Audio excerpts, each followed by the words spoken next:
মাশাআল্লাহ, আজকে খুব দারুণ একটা রেসিপি আমি আপনাদের সাথে শেয়ার করব। রেসিপি বললে ভুল হবে, আসলে এটা কি রান্না রান্না না। আচ্ছা বলেই দিই, সবসময় আমি অনেক দেরিতে বলি, তো আজকে প্রথমেই বলে দিচ্ছি। আজকে হচ্ছে আমি একটা ভর্তার রেসিপি আপনাদের সাথে শেয়ার করব, যেটা আমি আগেও বলেছিলাম যে এই ভর্তাটা হচ্ছে আমাদের বাবুর্চি খালার একটা স্পেশাল টেকনিকে করা।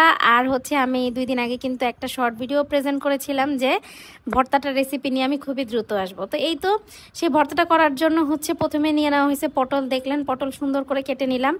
এখন কথা হচ্ছে কি জানেন, পটল কিন্তু আমার খেতে একটুও ভালো লাগে না। আমার নানির, আমার মায়ের, এই দুইটা মানুষের পটল খুবই পছন্দ, কিন্তু কেন জানি আমার পটল খুব একটা ভালো লাগে না। পটলের বিচি কিন্তু আমার শাশুড়িরও অনেক পছন্দ, কিন্তু কেন জানি পটল সবজিটা আমার অতটা ভালো লাগে না। খাই ঠিক আছে, কিন্তু মানে পছন্দের তালিকায় নাই বললেই চলে। তো যাই হোক, এইটা দিয়ে যে আমাদের বাবুর্চি খালা এত সুন্দর একটা রেসিপি তৈরি করবে মানে বলার বাইরে, আমি জাস্ট চেটে পুটে খাওয়ার মতো অবস্থা। তো এই যে প্রথমে পটল কেটে নিছে, হ্যাঁ উনি বিচিগুলো ফেলে দিছে, আপনারা চাইলে বিচিটা রাখতে পারেন।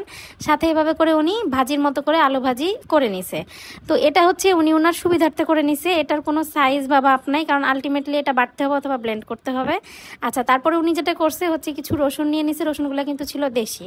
এরপরে হচ্ছে এই যে আলু আর পটল সুন্দর করে ধুয়ে রেখে দিছে। এই যে দেখেন, এভাবে করে যে কোনো কিছু আপনি কাটেন না কেন আপনার কিন্তু ক্লিন করে নিতে হবে। আর এটা হচ্ছে এখন ভাজির মতো করে ভাজা হবে। তবে ভাজার সময় আরও অনেক এখানে মশলাপাতি দেওয়া হয়েছে, পেঁয়াজ, মরিচ, তারপর হচ্ছে একটা মাছ। আমার এখানে পাঙ্গাস মাছ ছিল, তো পাঙ্গাস মাছই খালা একটা দিছে। তারপরে হচ্ছে রসুন, একটু বাটা মশলা, বাটা মশলা বলতে হচ্ছে আদা বাটা, রসুন বাটা, সামান্য একটু হলুদ, সব কিছু দিয়েই হচ্ছে উনি এখানে ভাজে। আমি এই জন্যই প্রথমে বললাম যে সাইজ আপনারা যেভাবে ইচ্ছা কাটতে পারেন, সব কিছু কুচি কুচি করে উনার নেওয়ার কারণ হচ্ছে যাতে দ্রুত সিদ্ধ হয়ে যায়। একদম এখানে ভাজির মতো করে সুন্দর করে ভেজে নিতে হবে, একদম মানে যতক্ষণ না সিদ্ধ হয় প্রপারলি।